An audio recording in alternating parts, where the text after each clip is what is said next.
एवं नेता श्री किरण रिजिजू जी हैं। एक बहुत अहम विषय पे ये प्रेस वार्ता है। हमारे साथ भारतीय जनता पार्टी के राष्ट्रीय प्रवक्ता श्री शहजाद पूनावाला जी भी हैं। मैं अनुमति लूंगा और निवेदन करूंगा किरण जी से कि वो मुख्य बिंदु इस प्रेस वार्ता के सभी पत्रकार बंधुओं के समक्ष रखें। धन्यवाद।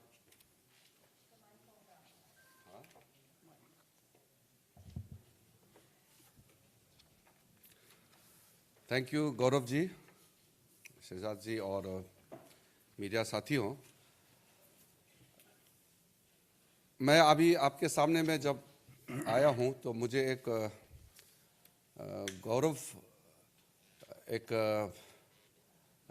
भारतीय जनता पार्टी का और सरकार का एक हिस्सा होने का महसूस हो रहा है, गौरव महसूस कर रहा हूं, क्योंकि मैं नॉर्थ ईस्ट से आता हूं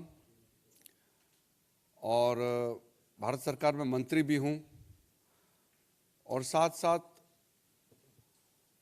कई सालों से जो राजनीति में मैं एक अपोजिशन के रूप में भी कई सालों से सांसद के रूप में काम किया और आज एक मंत्री के रूप में काम कर रहा हूं।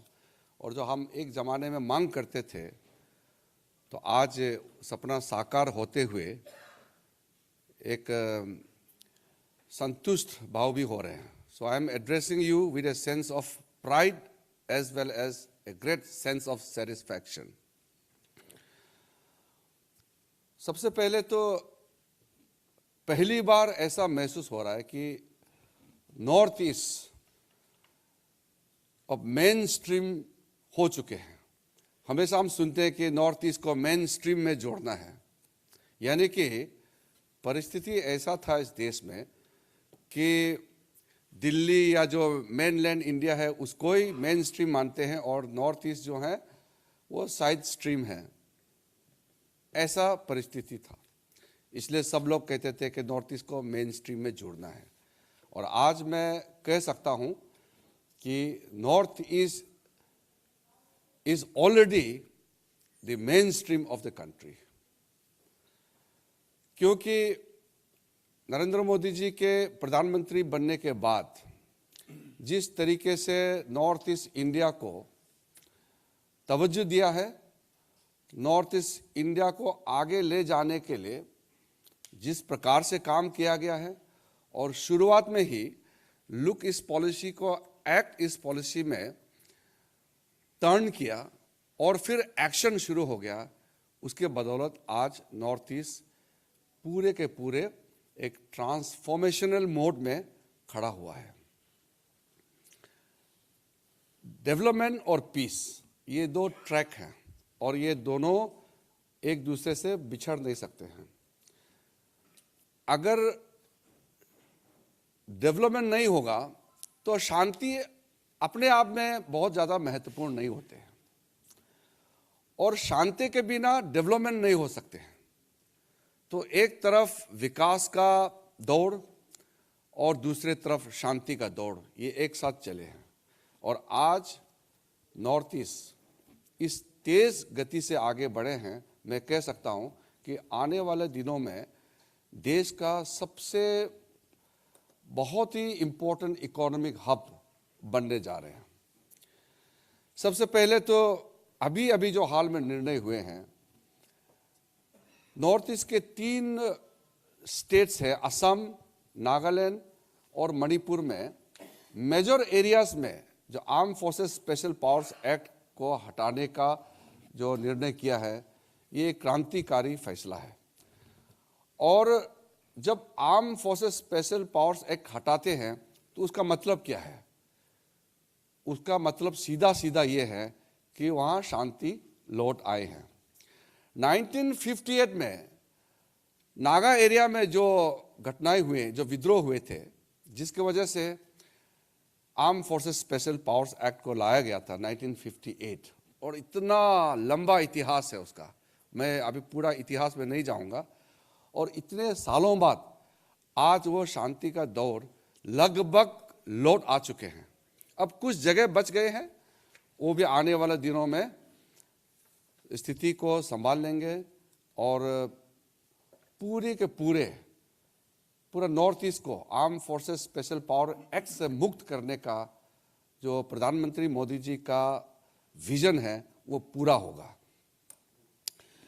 2015 के बाद जब त्रिपुरा में 100% आफ्सपा को हटाया गया, मैं उस समय गृह राज्य मंत्री थे तो मैं डायरेक्टली देख रहे थे, राज्य सरकार और केंद्र सरकार तालमेल करके वहाँ जब पूरे के पूरे हटाए गए, उसके बाद असम के कुछ जिले से हटाए गए, फिर अरुणाचल प्रदेश के पूरे स्टेट में हटा के सिर्फ 3 जिले में सीमित किया और 2 पुलिस स्टेशन को बचाया गया था बस वो एक्ट के तहत, बाकी हट गए। उसके बाद जो आज का जो स्थिति है वो मणिपुर, नागालैंड और असम, ये तीनों राज्यों में मेजर एरिया से पूरा हट चुके हैं। तो आपको मैं ये बताना चाहता हूं कि पूरे नॉर्थ ईस्ट के लोग, सिविल सोसाइटी के मेंबर्स हो या पॉलिटिकल लीडर्स हो, सब ने इसको वेलकम किया है। और मैं प्रधानमंत्री जी का कैबिनेट का मेंबर होने के नाते और मैं पूर्वोत्तर से एक सांसद के रूप में काम कर रहा हूं, इस नाते मैं प्रधानमंत्री नरेंद्र मोदी जी का अभिनंदन करना चाहता हूं कि जिसका सपना आज साकार होते हुए हम सबके सामने में दिख रहा है। और मैं गृह मंत्री अमित शाह जी का मेरा तरफ से मैं धन्यवाद भी देना चाहता हूं और अभिनंदन भी करना चाहता हूं, जो मोदी जी का विजन को जिस तरीके से क्रियान्वित किया, जिस तरीके से जमीन पर एग्जीक्यूट किया, नॉर्थ ईस्ट के सभी मुख्यमंत्रियों से, पॉलिटिकल लीडर से जिस तरीके से अमित शाह जी ने संवाद किया और उसको गाइड किया, आज पूरे के पूरे अमित शाह जी का नेतृत्व में जो गृह मंत्रालय जो काम कर रहे हैं उसको भी सब सराहना कर रहे हैं। नॉर्थ ईस्ट के अंदर में भी काफ़ी प्रॉब्लम्स है, जो इंटर स्टेट बाउंड्रीज होते हैं। अभी आपने देखा मेघालय और असम के बीच में जो मेजर डिफरेंसेस था, फर्स्ट पार्ट कंप्लीटली सेटल हो गए हैं और अभी सेकंड पार्ट जो सॉल्यूशन है वो भी होने वाले हैं। अरुणाचल प्रदेश और असम के बीच में जो बाउंड्री प्रॉब्लम्स है कई सालों से चल रहे हैं, कई जानें चली गई हैं, वायलेंट कॉन्फ्रंटेशन हुए हैं, कितने लोग मारे गए हैं। और असम और अरुणाचल का बाउंड्री को भी गृह मंत्री अमित शाह जी के नेतृत्व में दोनों अरुणाचल असम के मुख्यमंत्रियों से बातचीत करके वो भी इसी महीने के अंत तक पहला फेज सॉल्यूशन का शुरू होने का फैसला कर चुके हैं। और हम लोग चाहते हैं कि जितना जल्दी हो सके ये बाउंड्री सॉल्यूशन हो जाएगा। असम और नागालैंड के बीच में जो वायलेंट क्लैशेस होते थे उसको भी सेंट्रल गवर्नमेंट अपने फोर्सेस के माध्यम से दोनों स्टेट गवर्नमेंट्स के कॉन्फिडेंस को साथ में रखते हुए वहाँ भी शांति कायम कर चुके हैं। मिजोरम और असम के बीच में जो अनफॉर्चुनेट क्लैशेस हुए थे उसमें भी गृह मंत्री जी दोनों राज्यों के सरकारों से बातचीत करके वहाँ भी अभी शांति लाई है। तो इस प्रकार से विद इन नॉर्थ ईस्ट शांति पूरे तरफ से कायम है आज के दिन में। इसलिए मैं आपके माध्यम से देशवासियों को बताना चाहता हूँ कि नॉर्थ ईस्ट जो बदनाम होते थे, नॉर्थ ईस्ट में जाने से पहले लोग डरते थे, मुझे भी पूछते थे कि हम नॉर्थ ईस्ट घूमना चाहते हैं, सुंदर जगह है, लेकिन जाना वहाँ क्या सेफ है, क्या नॉर्थ ईस्ट में घूमना, नॉर्थ ईस्ट में विजिट करना संभव है क्या, इस तरह के सवाल करते थे। आज कोई भी, चाहे वो हमारे देश के नागरिक हो या विदेशी हो, नॉर्थ ईस्ट में आराम से आप जा सकते हैं और किसी भी जगह वहाँ आप आराम से घूम सकते हैं। कोई टेंशन, कोई वायलेंस इस वक्त पूरे के पूरे पूर्वोत्तर राज्य में नहीं है। इसके लिए देशवासियों की ओर से, पूर्वोत्तर के राज्यों की ओर से मैं प्रधानमंत्री जी का फिर से अभिनंदन करना चाहता हूं। अब आप सोचेंगे कि इतना जल्दी इतना शांति कैसे लाया, इसका सारा डिटेल्स पार्टी के यहाँ से नोट बनाए हैं, आपको सर्कुलेट करेंगे, मैं ज़्यादा लंबा नहीं बोलूँगा। लेकिन इतना शांति जो लाए हैं उसका मुख्य 2 कारण है। एक तो लोगों तक हमने पहुँचे हैं, मोदी जी का सरकार का जो कार्यक्रम है वो 2 pronged स्ट्रेटजी है। एक डेवलपमेंट के माध्यम से लोगों तक पहुँचना, दूसरा लोगों के इश्यूज को जो वहाँ फैक्शंस है, जो डिससेटिस्फाइड लोग हैं, जो इंसर्जेंट एक्टिविटीज जो करते हैं, इंसर्जेंसी में जो लोग इन्वॉल्व है, उनसे वार्ता करना। और पिछले इन कुछ सालों में आपने जो देखा होगा, जो एग्रीमेंट किए हैं, जितना भी जो सेटलमेंट हम लोगों ने किया है, जैसे कि बोडो एकॉर्ड जो हुआ है जनवरी 2020 में, कार्बी आंगलोंग एग्रीमेंट हुआ है 4 सितंबर 2021 में, उसके बाद NLFT जो त्रिपुरा का है उसका एग्रीमेंट किया था अगस्त 2019 में, फिर ब्रू रियांग का जो 23 ईयर ओल्ड क्राइसिस था रेफ्यूजी का, उसको सेटल किया है, और 37,000 जो डिस्प्लेस लोगों को फिर पुनर्स्थापित करना। इस तरीके से एक के बाद एक जो सेटलमेंट किया है, उसी के बदौलत आज इतना लार्ज एरिया से arm forces special powers act को हटाने में कामयाब हुआ है, शांति लाया है, इसलिए आफ्स्पा को हटाने में मदद मिली है। तो इस प्रकार से जो लोगों में कॉन्फिडेंस जो आए हैं, प्रधानमंत्री 50 बार से ज्यादा विजिट कर चुके हैं अपने कार्यकाल में, ये ना पहले किसी ने सोचा और भविष्य में भी संभव है। ये प्रधानमंत्री मोदी जी ही कर सकते हैं कि नॉर्थ ईस्ट का, जिसको अष्टलक्ष्मी कहते हैं, हमारा 8 राज्य है, इतना खूबसूरत राज्य हैं, इतने बार प्राइम मिनिस्टर पर्सनली विजिट किए हैं, इंटरेक्शन किए हैं, और उसके साथ साथ जो एक्ट इस पॉलिसी के तहत जो विकास का दौर लाए हैं। इसी साल आप सोचिए, इसी साल का 22-23 का बजट में 76,000 करोड़ बजटरी आवंटन जो किया गया है, 7,500 का इंक्रीज है। 7,500 का जो इजाफा होना, जंप होना, ये अपने आप में ऐतिहासिक है। एक रीजन को इतना बड़ा इकोनॉमिक सपोर्ट, फाइनेंशियल सपोर्ट मिलना, और साथ साथ में जो प्राइम मिनिस्टर डिवाइन, जिसको बोलते हैं prime minister development initiative for the development of north eastern region, 1500 crore, this is a very unique. ये जो किसी कार्यक्रम में अगर नहीं आता है, तो ये PM डिवाइन के माध्यम से नॉर्थ ईस्ट का जो यूनिक स्कीम्स एंड प्रपोजल्स है, उसको कंसिडर किया जा सकता है। तो इस तरह का प्राइम मिनिस्टर ने जो नॉर्थ ईस्ट के राज्यों को मदद किया है, मैं समझता हूं अब चैलेंजेस नॉर्थ ईस्ट के स्टेट्स और लोगों के ऊपर है। इतना सपोर्ट सेंट्रल गवर्नमेंट से मिली है, उसको खर्चा करना, उसको यूटिलाइज करना, इसको इस्तेमाल करके लोगों तक इसका लाभ पहुंचाना, ये आप पूरे के पूरे जो जिम्मेदारी है हमारे नॉर्थ ईस्ट के 8 राज्यों के ऊपर है। बाकी तमाम स्कीम, लास्ट माइल डिलीवरी जितना स्कीम्स हैं, इंडिविजुअल बेनिफिशियरी टारगेटेड स्कीम्स जितने भी हैं, गवर्नमेंट ऑफ इंडिया के जो फ्लैगशिप स्कीम चल रहे हैं, उसको तो आप लोगों को भी जानकारी है। आज किसी ने जो सपना नहीं देखा कि हमारा गांव में रास्ता पहुंच सकते हैं, उसको रास्ता मिली है। जिसने कभी बल्ब नहीं देखा इलेक्ट्रिसिटी का, आज उसके घर में बल्ब मिल रहे हैं। दूर दराज इलाके में जो टेलीफोन नेटवर्क नहीं है, उसको इस बार के स्पेशल जो कैबिनेट ने अप्रूवल दिए हैं, उसके तहत अब जहां केबल नेटवर्क लाइन हम नहीं बिछा सकते हैं ज्योग्राफिकल डिफिकल्टी की वजह से, वहां टावर इरेक्शन करके हर एक गांव का 2024 तक 4G नेटवर्क पूरे नॉर्थ ईस्ट के कठिन से कठिन इलाके तक 4G का नेटवर्क पहुंचाना, ये अभियान भी शुरू हो चुका है।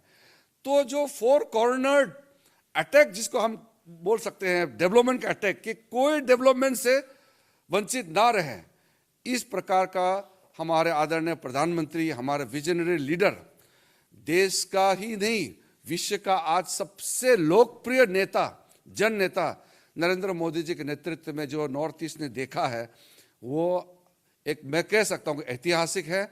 और फिर से मैं, जैसे मैंने कहा, मैं लंबा नहीं कहूँगा, डॉक्यूमेंट है और गौरव जी भी कुछ इसमें रिमार्क्स दे सकते हैं, लेकिन मैं पर्सनली इस ऐतिहासिक क्षण को आपके साथ शेयर करना चाहते थे। इसलिए मैं पार्टी कार्यालय में पार्टी के हमारे नेताओं से बातचीत करके आपके बीच में आए हैं। ये देश के लिए बहुत ही प्राउड मोमेंट है। ये मत सोचिए कि नॉर्थ ईस्ट में जो शांति का जो दौर आए हैं, ये सिर्फ नॉर्थ ईस्ट के लिए, ऐसा मत सोचिए, ये देश के लिए है। अगर नॉर्थ ईस्ट सही रहेगा, सेफ रहेगा, सिक्योर रहेगा, विकसित रहेगा, तो ये भारत देश के लिए बहुत ही अच्छी खबर है। क्योंकि सिक्योरिटी चैलेंज के माध्यम से हम देखता है तो नॉर्थ ईस्ट हमेशा बहुत बड़ी चैलेंज रही है। इसलिए North East is no more a side stream और स्टेपली मदर, जो स्टेपली मदर हम लोग ट्रीट करते हैं ना, स्टेप मदरली जो कहते हैं, वो जो हमने देखा है वो दौर चैप्टर क्लोज हो चुके हैं. अब north east itself is part of the main stream India. इसलिए नॉर्थ ईस्ट को मैं अब मुख्य धारा में जुड़ते हुए देखते हुए मैं बहुत ही गर्व का महसूस अनुभव कर रहा हूं. इसलिए मैं आपके माध्यम से देशवासियों को बताना चाहता हूं कि आप नॉर्थ ईस्ट खूबसूरत जगह है, अब आप और भी घूमने आइए, इन्वेस्टमेंट करने आइए. वहाँ बिजनेस का माहौल अच्छे हो गए हैं, वहाँ कुछ भी बिजनेस करना है, घूमना है, लोगों से मिलना है. Colourful, beautiful and very peaceful northeastern region awaits the people of country under the leadership of Narendra Modi ji. Northeast people are now enjoying the benefits of the development. Thank you very much.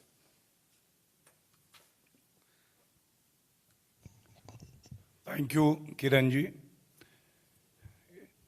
It couldn't have been expressed more beautifully and succinctly.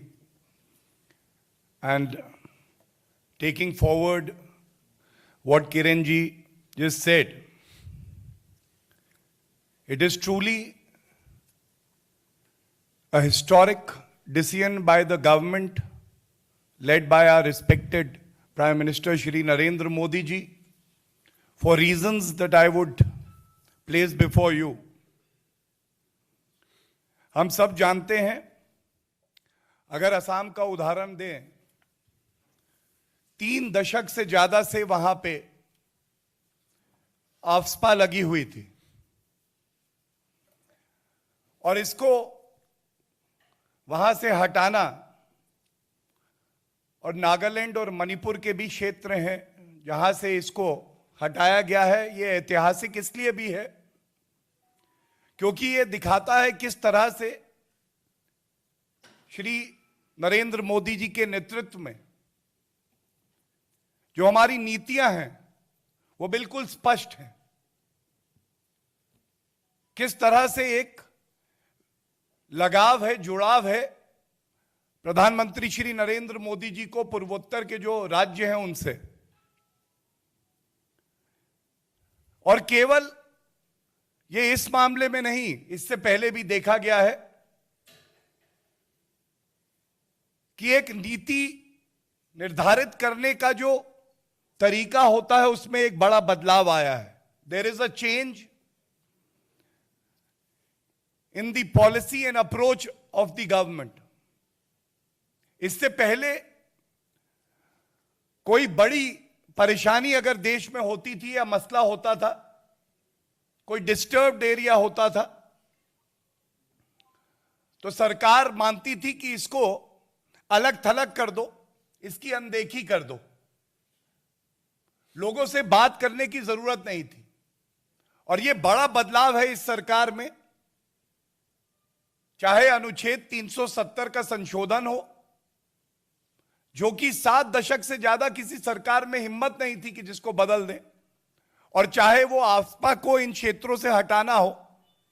कि पहली बात तो हम लोग अगर कोई परेशानी है तो उसकी अनदेखी नहीं करेंगे, उसको आइडेंटिफाई करेंगे.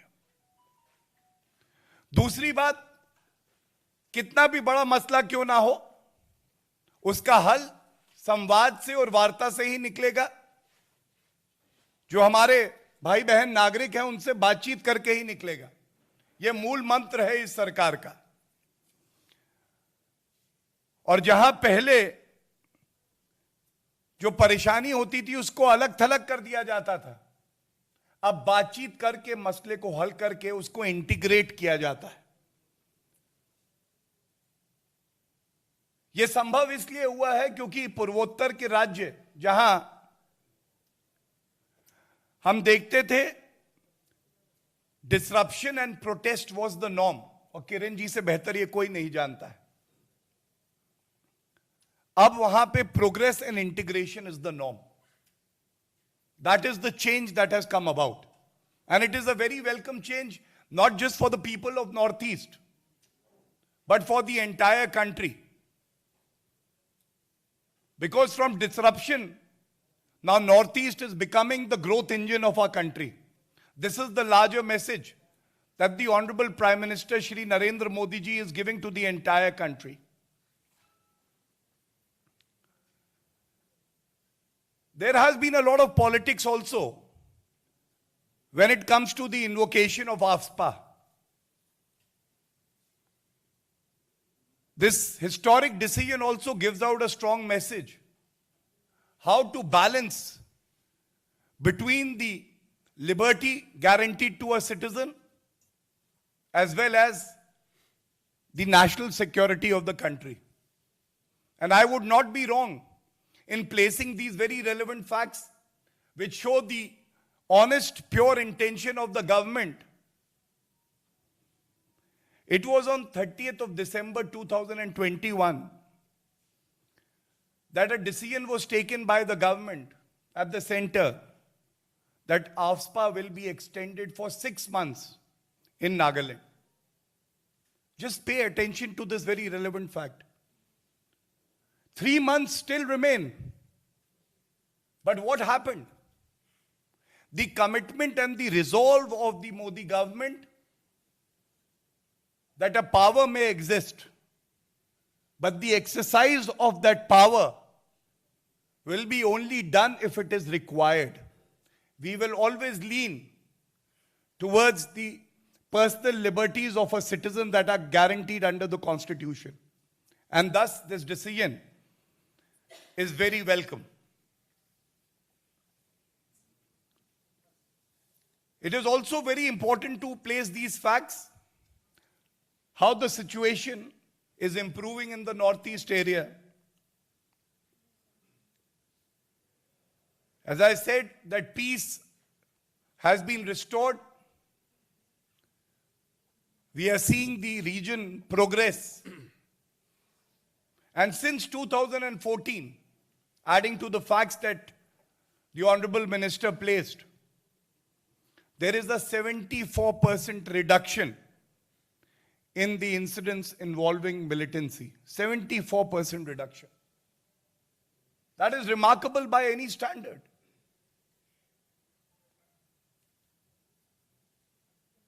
The extremist groups and the extremist elements, 7,000 of them have surrendered arms.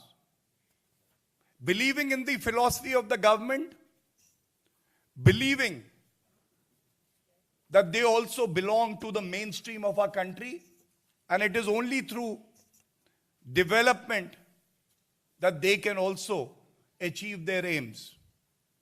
This augurs well for our democracy as well as for the people of Northeast. मैं ये जरूर कहना चाहूंगा, इस सरकार के 3 लक्ष्य रहे हैं जब पूर्वोत्तर राज्यों की बात आती है। खासकर हमने हमेशा ऐसी नीतियां बनाई हैं जिससे जो नॉर्थ ईस्ट की सांस्कृतिक धरोहर है उसकी हम रक्षा कर सके। दूसरा उदाहरण दिया था, मंत्री जी ने बताया किस तरह से जो बड़े मुद्दे जिनको कहीं ना कहीं बातचीत करने से भी पिछली सरकारों को डर लगता था या उनमें वो क्षमता नहीं थी, वो स्पष्टता नहीं थी नीति की, उनको हल करके दिखाया है। विवादों का निस्तारण हो, प्रभावी ढंग से हो, कोई समस्या ये नहीं कि लटकी रहे, अटकी रहे और काम चलता रहे। इस देश को आगे बढ़ना है, मजबूती से बढ़ना है और केवल एक ही तरीका है उसका। Long standing disputes have to be resolved amicably by dialogue, and we have to ensure that India becomes stronger. And I am proud to say on behalf of the Bharatiya Janata Party that under the leadership of Shri Narendra Modi ji, we are achieving that goal. And तीसरा जो प्रमुख उद्देश्य है वो ये है कि पूर्वोत्तर के राज्यों में प्रगति हो, वो भारत की मुख्य धारा से जुड़े और जो सौतेला रवैया